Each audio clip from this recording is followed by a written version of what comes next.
الذي أرسله الله تعالى بالحق بشيرا ونذيرا وداعيا إلى الله بإذنه وسراجا منيرا.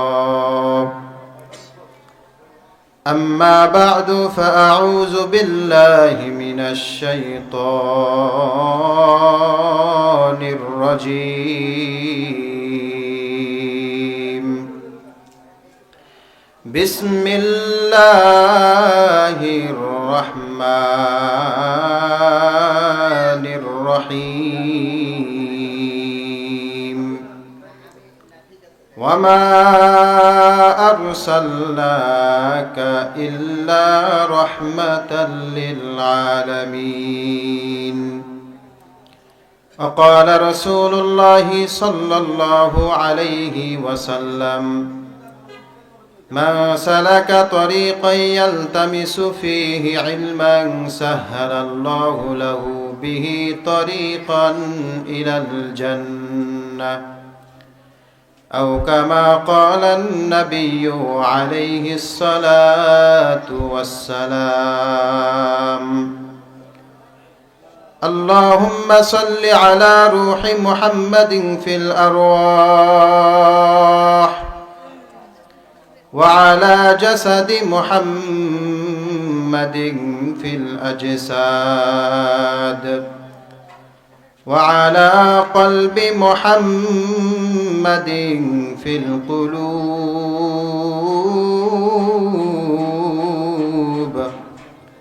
وعلى قبر محمد في القبور. سبحانك لا علم لنا إلا ما علمتنا إنك أنت العليم الحكيم. محمد آكر محمد آكر कुफ्र को मिटाया,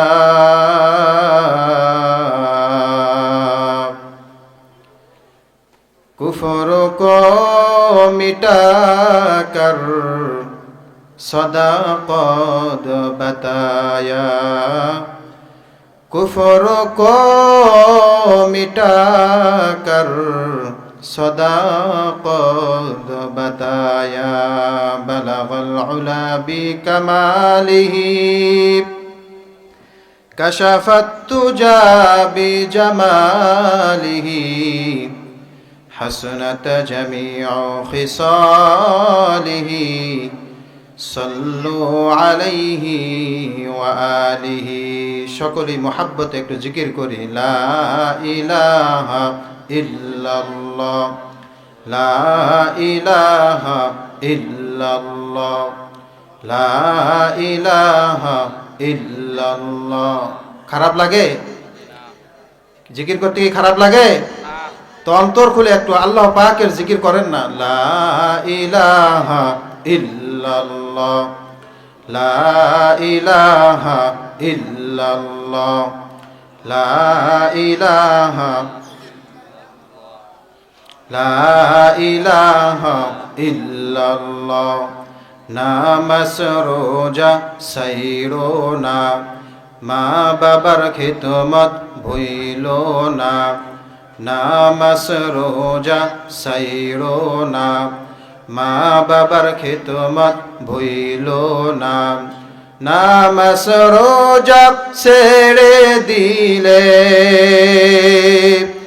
নামাজ রোজা ছেড়ে দিলে, মা বাবার খিদমত ভুইলা গেলে আল্লাহর জান্নাত পাইবা না। লা ইলাহা ইল্লাল্লাহ, লা ইলাহা ইল্লাল্লাহ, লা ইলাহা ইল্লাল্লাহ, লা ইলাহা ইল্লাল্লাহ ইল্লাল্লাহ ইল্লাল্লাহ ইল্লাল্লাহ ইল্লাল্লাহ নেই কোনো মাবুদ আল্লাহ ছাড়া লা ইলাহা ইল্লাল্লাহ লা ইলাহা ইল্লাল্লাহ লা ইলাহা ইল্লাল্লাহ লা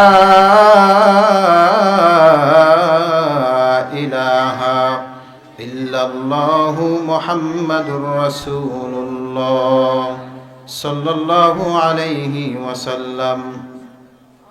উত্তর খোলাপাড়া বাইতুন নূর জামে মসজিদ ও আলহাজ আমজাদ হোসেন স্বপন নুরানিয়া হাফেজিয়া এতিমখানা ও কওমি মাদ্রাসার উদ্যোগে এবং হাফেজ ছাত্রদের পাকড়ি প্রদান উপলক্ষে 3 দিনব্যাপী আজ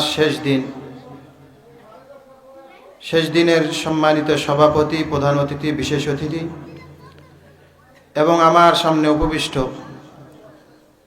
বিভিন্ন এলাকার বিভিন্ন মায়ের বিভিন্ন সন্তান, এই মাহফিলের জন্য যে সমস্ত যুবক ভাই, এলাকাবাসী যারাই পরিশ্রম করছে, অর্থ দিছে, বুদ্ধি দিছে,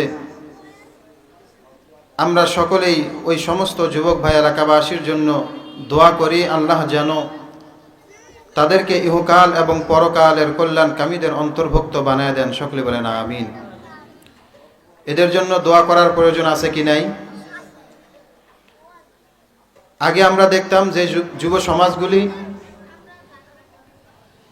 এত মাহফিলের প্রতি তাদের গুরুত্ব ছিল না। আগে দেখতাম যুব সমাজ তারা বেশি আসক্ত ছিল বিভিন্ন জায়গায় গানের কনসার্ট দেওয়ার। কি বলেন? কোথাও একটা গানের কনসার্ট দিবে, কোনো জায়গায় বিভিন্ন গায়ক নায়িকাদেরকে নিয়ে এসে নাচানাচি করাইবে, সারা রাত্র গানের অনুষ্ঠান করবে। আগের সময় আমরা এগুলো দেখতাম কি দেখতাম না? তো এখন ওই সমস্ত যুবক ভাইগুলি ওই সমস্ত ফিতনা থেকে বেঁচে এখন বিভিন্ন এলাকার মধ্যে যুবক ভাইয়েরা একত্রিত হয়ে এই সমস্ত কোরআনের মাহফিল তারা ইন্তেজাম করে। এজন্য আমরা তাদের জন্য দোয়া করব, আল্লাহ যেন যতদিন পর্যন্ত এই পৃথিবীতে আল্লাহ আমাদেরকে রাখবেন ততদিন পর্যন্ত যেন তারা এইভাবে কোরআনের খিদমত করে যাইতে পারে। আল্লাহ পাক রব্বুল আলামিন সবাইকে কবুল করুক, বলেন আমিন। যে মহান আল্লাহ পাক রব্বুল আলামিন তার মহান হুকুম এশারের নামাজ আদায় করে আমাদেরকে জান্নাতি বাগানে বসার তৌফিক দান করছেন, সে মালিকের কাছে আমরা সকলেই অন্তর থেকে শুকরিয়া আদায় করি। সকলেই বলেন আলহামদুলিল্লাহ। শুকরিয়া একমাত্র কার করব? কেন কে সে মালিকের শুকরিয়া আদায় করবেন? আজকে আপনারা যারা এই জান্নাতের বাগানে বসছেন, আমাদের মতো আপনাদের মতো অনেক মানুষ এখনো বাইরে ঘোরাফেরা করতেছে। তাদের দাম কতটুকু আর আপনাদের দাম কতটুকু? আল্লাহ রসুল সাল্লাল্লাহু আলাইহি সাল্লাম বলছেন, যে সমস্ত মানুষ কোরআনের মজমায় বসে থাকবে, যতক্ষণ পর্যন্ত তারা কোরআনের মজমায় বসে কোরআনের আলোচনা শুনবে, আল্লাহ পাক রব্বুল আলামিন ফেরেশতাদের মাধ্যমে তাদের আমল নামায় নেকি লিখতে থাকেন। জোরে বলেন সুবহানাল্লাহ। এখানে আপনি যতক্ষণ বসে থাকবেন ততক্ষণ আপনার আমল নামায় নেকি লেখা হইতেছে। তো আপনারা নেকি অর্জন করতেছেন, আর যারা বাইরে ঘোরাফেরা করতেছে তাদের অন্তরে নেকি লেখা হইতেছে না, আপনাদের অন্তরের মধ্যে নেকি লেখা হইতেছে। এজন্য আপনারা এখন বর্তমান দামি মানুষ, আল্লাহ পাক রব্বুল আলামিন আপনাদেরকে কবুল করছেন বিধায় এই জান্নাতের বাগানে আপনারা পড়তে পারছেন। তো আমরা যে আল্লাহ পাকের শুকরিয়া আদায় করব, কেন আদায় করব? আল্লাহ কি আমাদেরকে কোনো কমতি রাখছেন? কোনো কিছু দিতে কমতি রাখছে? আমাদেরকে আল্লাহ কি দেয় নাই? আল্লাহ আমাদেরকে দুনিয়ার জমিনে সব কিছু দান করছেন। আমরা দুনিয়ার জমিনে আসছি। আল্লাহ দুনিয়ার জমিনে অনেক মাখলুকাত বানাইছে। এই মাখলুকাতের মধ্যে গাছ আছে, মাছ আছে, বিভিন্ন পশু পাখি, এভাবে হিংস্র প্রাণী আছে। ওই সমস্ত পশু পাখিগুলির থেকে, গাছ মাছ থেকে আমাদেরকে আল্লাহ পাক রব্বুল আলামিন মানুষ হিসেবে কবুল করছেন। সৃষ্টির শ্রেষ্ঠ জীব ইনসান হিসেবে আল্লাহ আমাদেরকে কবুল করছেন। জোরে বলেন সুবহানাল্লাহ। শুধু তাই নয়, এই পৃথিবীর জমিনে আল্লাহ পাক রব্বুল আলামিন আমাদেরকে একজন নবী দান করছে। পৃথিবীর জমিনে যত নবী রসুল আসছে, এই সমস্ত নবী রসুলদের থেকে শ্রেষ্ঠ নবী আমাদের নবী হযরত মুহাম্মদ সাল্লাল্লাহু আলাইহি সাল্লাম। এবং এই সমস্ত নবীদের থেকে, সমস্ত নবী আমাদের নবী, এবং এই নবীদের থেকে, নবীদের উম্মতের থেকে আমাদের নবীর উম্মত হচ্ছে সবচাইতে দামি উম্মত। আল্লাহ পাক রব্বুল আলামিন আমাদেরকে শ্রেষ্ঠ নবী দান করছেন এবং শ্রেষ্ঠ নবী, শ্রেষ্ঠ উম্মত হিসেবে কবুল করছেন। জোরে বলেন সুবহানাল্লাহ। শুধু তাই নয়, পৃথিবীর জমিনে আসছি, আল্লাহ বহু কিতাব বহু নবীদেরকে দিয়েছেন। আল্লাহ পাকের কাছে সবচাইতে দামি কিতাব পবিত্র আল কোরআন, এই দামি কিতাবটা আল্লাহ আমাদেরকে দান করছেন। জোরে বলেন সুবহানাল্লাহ। তাহলে আল্লাহ পাক রব্বুল আলামিন আমাদেরকে কোনো কিছু দিতে কমতে রাখে নাই। পৃথিবীর জমিনে আমরা সব কিছু পেয়েছি, আল্লাহ আমাদেরকে সব কিছু দান করছেন। এজন্য আল্লাহ পাকের কাছে আমরা শুকরিয়া আদায় করব বেশি বেশি। যে মালিক আমাদেরকে এত কিছু দান করছেন, সে মালিকের কাছে আমাদের শুকরিয়া আদায় করার প্রয়োজন আছে কি নাই? আওয়াজ দিয়ে বলেন, আছে কি নাই?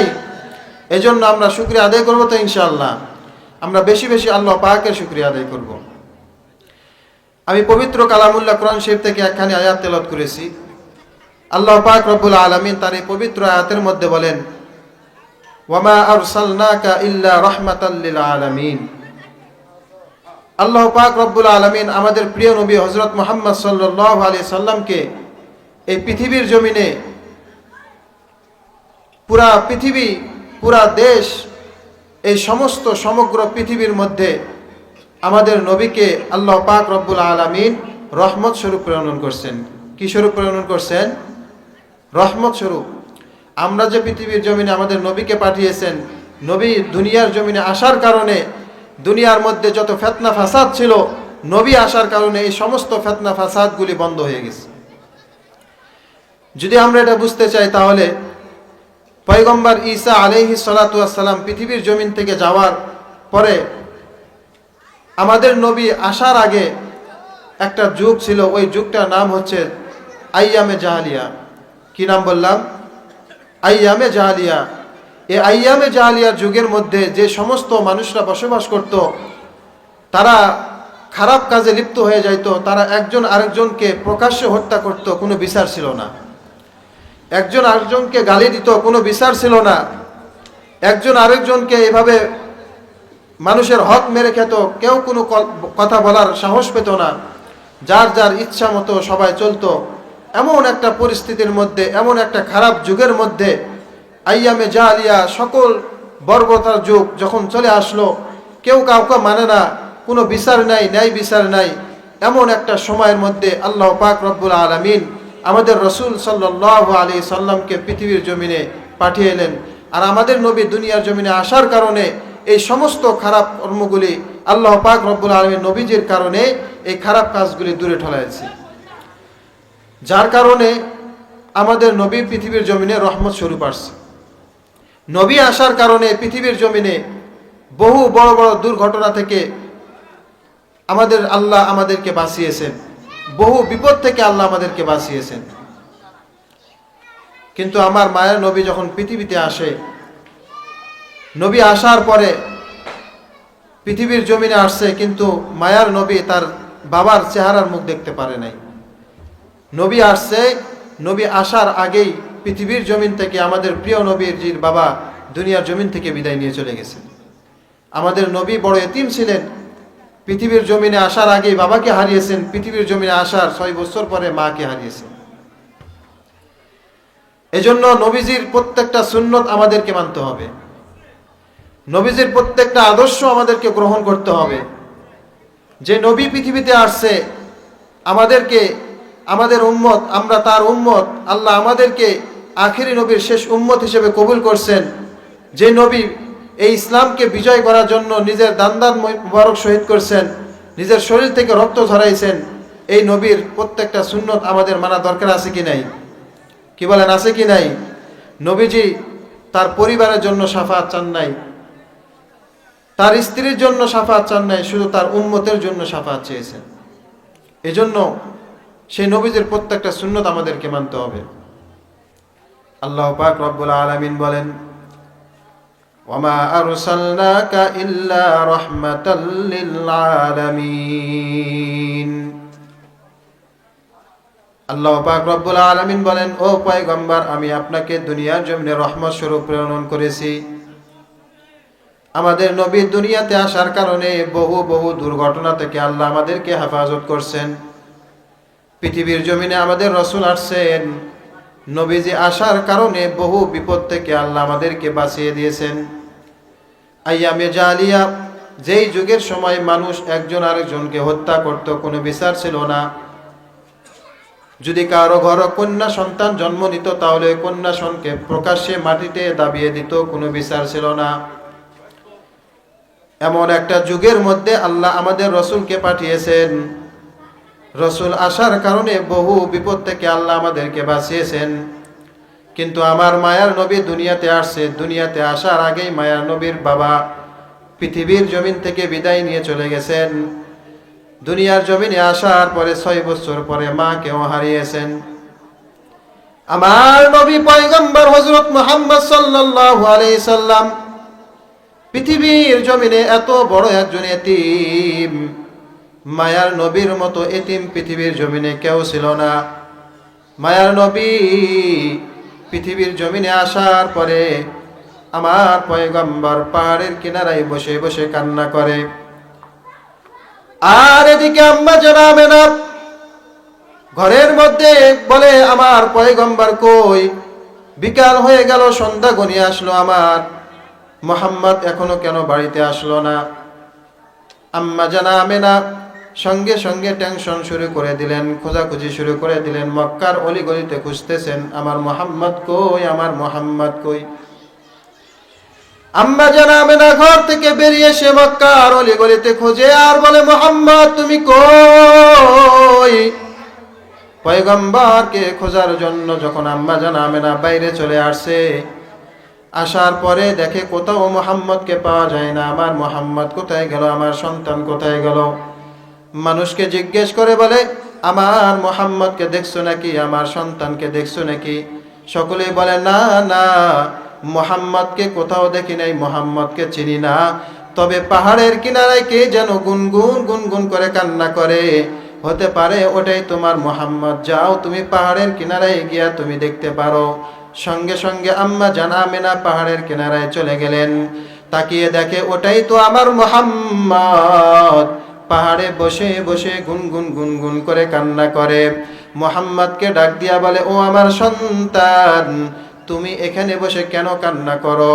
মুহাম্মদ বলে, আম্মা জান, আমি তাকিয়ে দেখলাম আমার বন্ধুদের বাবারা তাদেরকে কোলে করে চুমু দিয়া বাড়িতে নিয়ে যায়, কিন্তু আমার বাবা কেন আমাকে নিতে আসলো না? আমার গালে কেন চুমা দিল না? আমাকে কেন কোলে করে বাড়িতে নিয়ে গেল না? মুহাম্মদ সাল্লাল্লাহু আলাইহি ওয়াসাল্লাম এইভাবে কান্না করে। আম্মা জান আমেনা বলে, ও পয়গম্বর, ও মুহাম্মদ সন্তান আমার, তোমার বাবা পৃথিবীর জমিনে আর নাই, দুনিয়ার জমিন থেকে বিদায় নিয়ে চলে গেছে। তুমি চাইলেও কোনোদিন তোমার বাবাকে বাবা বলে ডাকতে পারবা না। তুমি চাইলেও কোনোদিন তোমার বাবাকে তুমি আর আব্বু বলে ডাকতে পারবা না। তোমার বাবা আর কোনোদিন তোমাকে কোলে নিতেও পারবে না, কোনোদিন তোমাকে চুমাও দিতে পারবে না। মুহাম্মদ সাল্লাল্লাহু আলাইহি সাল্লাম বলেন, ও আম্মা জান, আমাকে আমার বাবার কবর দেখার জন্য নিয়ে যান। সঙ্গে সঙ্গে পয়গম্বরকে বাবার কবর জন্য দেখার জন্য নিয়ে গেলেন।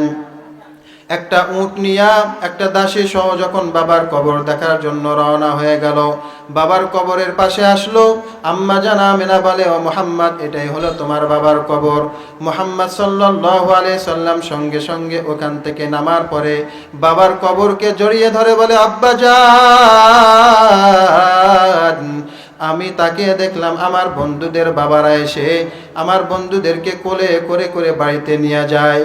ও আব্বা জান, আপনি কেন আমাকে কোলে করে নিয়ে যান না? ও আব্বা জান, আপনি কেন আমার গালে চুমা দেন না?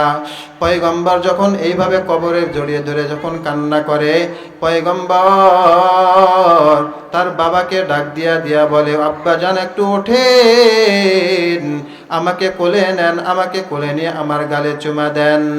আম্মা জান আমেনা বলে, ও মুহাম্মদ, তোমার বাবা আর কোনোদিন কবর থেকে উঠতে পারবে না, তোমাকে কোলে নিতেও পারবে না, তোমার গালেও চুমা দিতেও পারবে না। ও মুহাম্মদ, তুমি একটু আমার কাছে আসো। মুহাম্মদ সাল্লাল্লাহু আলাইহি সাল্লাম আম্মা জানের কাছে আসলেন। আম্মা জান আমেনা বলে, মুহাম্মদ, তোমার বাবাকে দেখতে আসছি, তোমার বাবাকে দেখতে এসে মনে হয় তুমি তোমার মাকেও হারাইবা। আম্মা জান আমেনা বলে, আমি বড় অসুস্থ হয়ে পড়েছি, ও মুহাম্মদ তুমি একটু আমার কোলে বসো। আম্মা জান আমেনা বলে, আমিও মনে হয় এই পৃথিবীর জমিন থেকে বিদায় নিয়ে চলে যাব। মুহাম্মদ সাল্লাল্লাহু আলাইহি ওয়াসাল্লাম বলেন, ও আম্মা জান আব্বা জানকে হারিয়েছি জন্মের আগেই, এখন যদি আমি আপনাকেও হারাই তাহলে তো আমি বড় এতিম হয়ে যাব। কে আমাকে লালন পালন করবে? কে আমাকে খাওয়াইবে? কে আমাকে ঘুম পাড়ায়া দিবে? আম্মা জান আমেনা বলে, মুহাম্মদ পৃথিবীর জমিন থেকে তোমার আব্বা দুনিয়ার জমিন থেকে বিদায় নিয়ে চলে গেছে, এখন যদি আমিও চলে যাই, ও মুহাম্মদ তোমাকে কে দেখবে? তুমি কিভাবে বড় হবা? মুহাম্মদ সাল্লাল্লাহু আলাইহি সাল্লাম কান্না করে। এইভাবে করতে করতে পয়গম্বরের আম্মা জান আমেনা দুনিয়ার জমিন থেকে বিদায় নিয়ে চলে গেলেন। পয়গম্বর বড় এতিম। আমার পয়গম্বর বাবাকেও হারাইলেন, মাকেও হারাইলেন, পয়গম্বর বড় এতিম হয়ে গেল। পয়গম্বর মনে মনে বলে, আমাকে কে আমাকে লালন পালন করবে? কে আমাকে খাওয়াইবে? কে আমাকে বড় করাইবে? আমি তো বড় এতিম হয়ে গেলাম, আমার মতো এতিম তো আর এই পৃথিবীর জমিনে কেউ নাই। এমন এতিম নবী আমার, পিতা মাতা নাই যে তাহার, তারপরেও কত মারা মারলো তাকে দুশ্মনী। নবী বিনে কে দড়াবে ফুলসিরাত মিজানে, নবী বিনে কে দড়াবে ফুলসিরাত মিজানে। চলো চলো চলো মুমিন চলো নবীর সন্ধানে, নবী বিনে কে দড়াবে ফুলসিরাত মিজানে, নবী বিনে কে দড়াবে ফুলসিরাত মিজানে। নবী আমার জীবন ভরে দিনের লাগি কষ্ট করে, দান দান শহীদ করিলেন উহুদের ময়দানে। নবী বিনে কে দড়াবে ফুলসিরাত মিজানে, নবী বিনে কে দড়াবে ফুলসিরাত মিজানে। নবী বিনে কেউ দড়ানোর ফুলসিরাত মিজানে দড়ানো কেউ আছে নাকি? আওয়াজ দিয়ে বলেন, কেউ আছে? আমাদের নবী কিয়ামতের ময়দানে সকল উম্মতের জন্য সিজদায় পড়ে কান্না করবে আর বলবে, আল্লাহ, আমি আমার বিবির জন্য কান্না করি না, আমি আমার পরিবারের জন্য কান্না করি না, আমার গুনাহগার উম্মতের কি হবে, তারা কিভাবে জান্নাতে যাবে, আমি শুধু তাদের জন্য কান্না করি। আল্লাহ পাক রব্বুল আলামিন বলেন, ও পয়গম্বর, পৃথিবীর জমিনে আপনি কম কষ্ট করেন নাই, আপনি কম রক্ত ঝরান নাই, আপনি কম কান্না করেন নাই। পয়গম্বর, আর আপনি কান্না করবেন না, মাথাটা উঠান, আপনাকে আপনার যে উম্মতকে জান্নাতে নিয়ে যাওয়ার, আপনি বেছে বেছে সেই উম্মতকে আপনি জান্নাতে নিয়ে যান। ওই কিয়ামতের ময়দানে পয়গম্বর শুধু আমাদের জন্য কান্না করবে, নিজের পরিবারের জন্য নয়, নিজের সন্তানের জন্য নয়, নিজের বিবির জন্য নয়, শুধু উম্মতের জন্য আমাদের পয়গম্বর শুধু আমাদের জন্য কান্না করবে। এজন্য সেই নবীদের সুন্নত মানা দরকার আছে কি নাই? পৃথিবীর জমিনে আমাদের নবী ইসলামের জন্য, আমাদের নবী কত রক্ত ঝরাইছেন, ইসলামকে বিজয় করার জন্য দান দান মোবারক শহীদ করছেন। যুদ্ধের ময়দানে গিয়ে নবীজি এইভাবে কত কষ্ট করছেন, সাহাবায়ে কেরামরা নিজের জীবন পর্যন্ত দিয়ে দিয়েছে শুধু এই ইসলামকে বিজয় করার জন্য। আমার পয়গম্বর আল্লাহ পাক রব্বুল আলামিন পয়গম্বরকে আদেশ করলো যে পয়গম্বর এখন আপনি ইসলামের দাওয়াত প্রকাশ্যে দেওয়া শুরু করেন।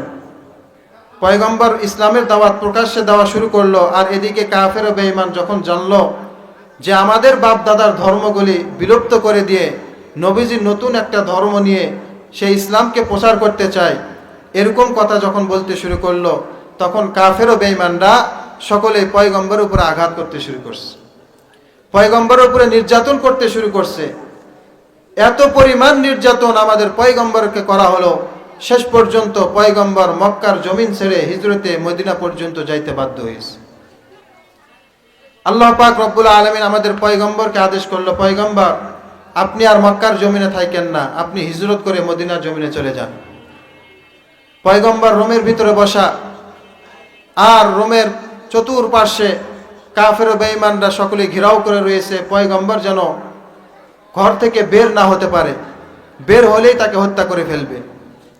এমন সময় আল্লাহ পাক রব্বুল আলামিন পয়গম্বরকে ওহীর মাধ্যমে জানায় দিল যে আপনি হাতের মধ্যে এক মুষ্টি বালু নেন, এই বালুর মধ্যে কোরআনের আয়াত পড়ে ফু দিয়ে এই বালুটি তাদের সামনে, চোখের সামনে ছিটিয়ে দেন।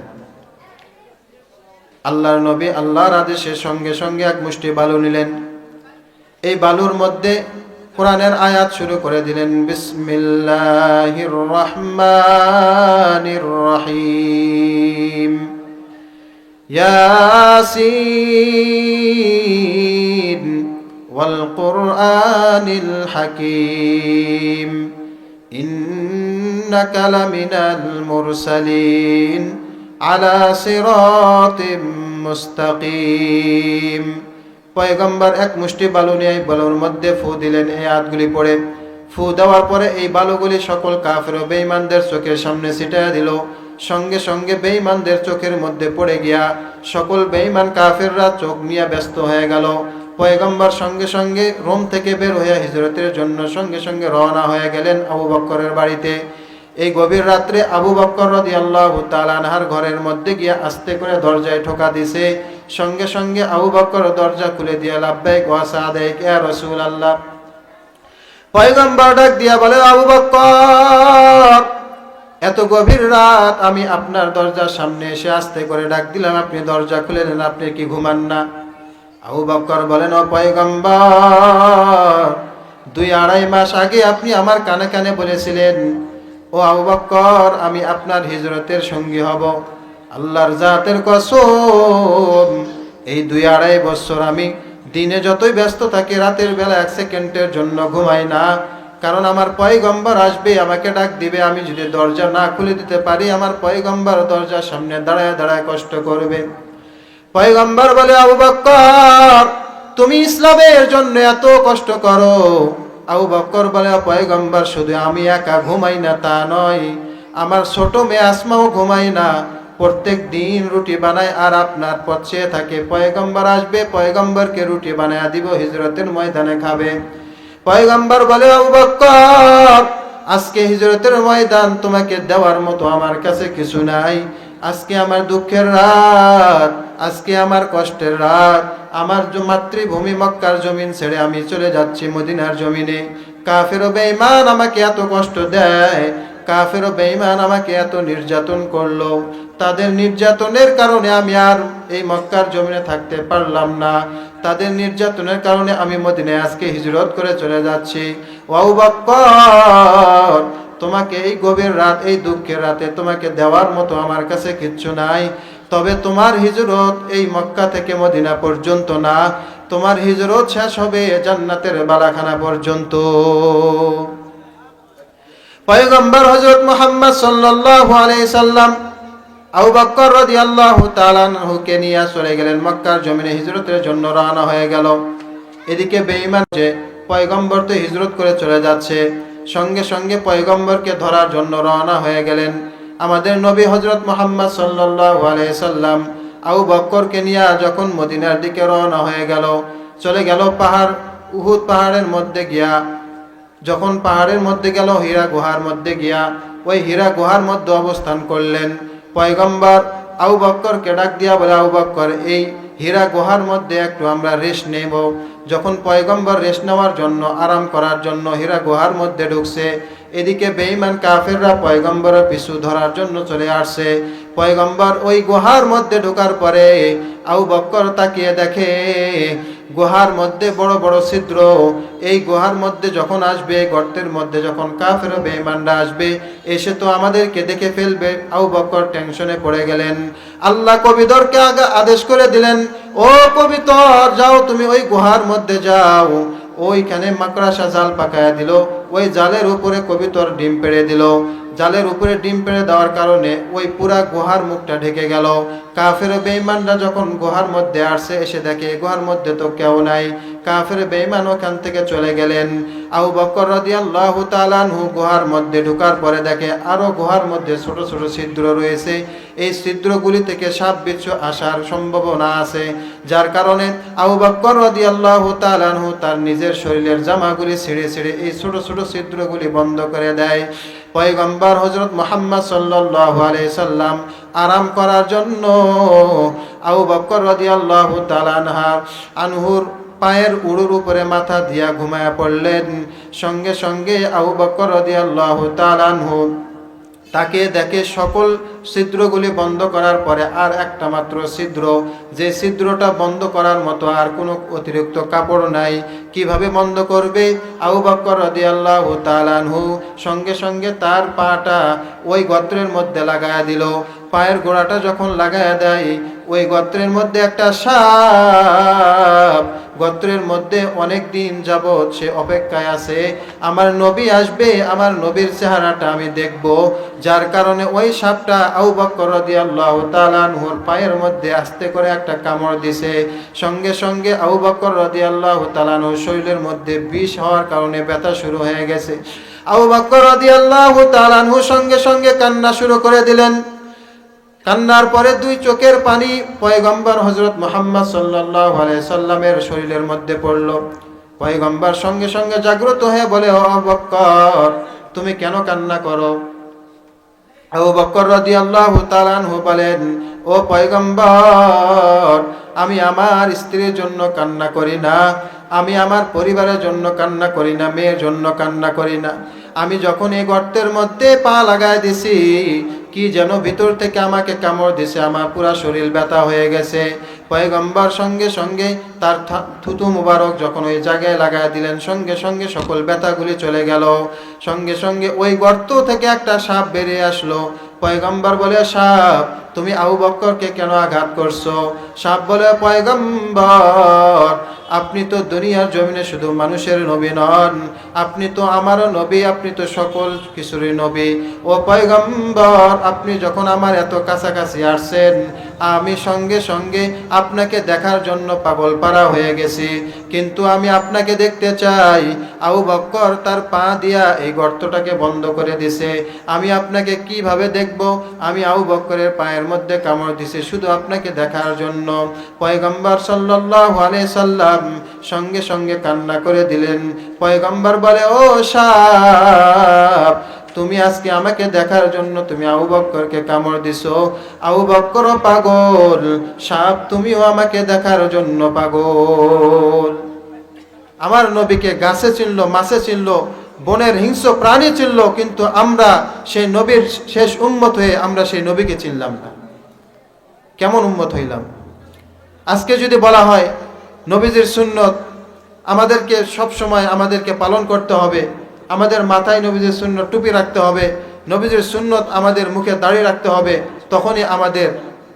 তখনই আমরা কি হয়ে যাই যে আমরা তখনই ভাবতে শুরু করি যে দাড়ি তো রাখা যাবে না। নবীজির সুন্নত সে দাড়িটাকে আমরা কেটে ফেলি, নবীজির কলিজার আঘাত করি, অথচ এই দাড়িটাও একজন নবীজির সুন্নত। নবীজির প্রত্যেকটা সুন্নত আমাদেরকে মানতে হবে। যদি নবীজির প্রত্যেকটা সুন্নত আমরা নিজেদের মধ্যে আঁকড়ে ধরতে পারি, তাহলে আমাদের জীবনটা পরিবর্তন হয়ে যাবে। এই জন্য নবীজির প্রত্যেকটা সুন্নত আমাদের মানা দরকার আছে কি নাই? বলেন, আছে কি নাই? আমরা প্রত্যেকটা সুন্নত মানবো তো ইনশাআল্লাহ? আমরা যারা দাড়ি রাখি নাই আজ থেকে দাড়ি রাখবো তো ইনশাআল্লাহ? আমরা যারা টুপি পরি না আমরা আজ থেকে টুপি পরবো তো ইনশাআল্লাহ? নবীজির প্রত্যেকটা সুন্নত আল্লাহ আমাদেরকে মানার তৌফিক দান করুক, বলেন আমিন। আল্লাহ পাক রব্বুল আলামিন আমাদের সবাইকে এর উপর আমল করার তৌফিক দান করুক, সকলে বলেন আমিন। ওয়া আখিরি দাওয়ানা আলহামদুলিল্লাহি রাব্বিল আলামিন। আসসালামু আলাইকুম ওয়া রাহমাতুল্লাহি ওয়া বারাকাতুহু।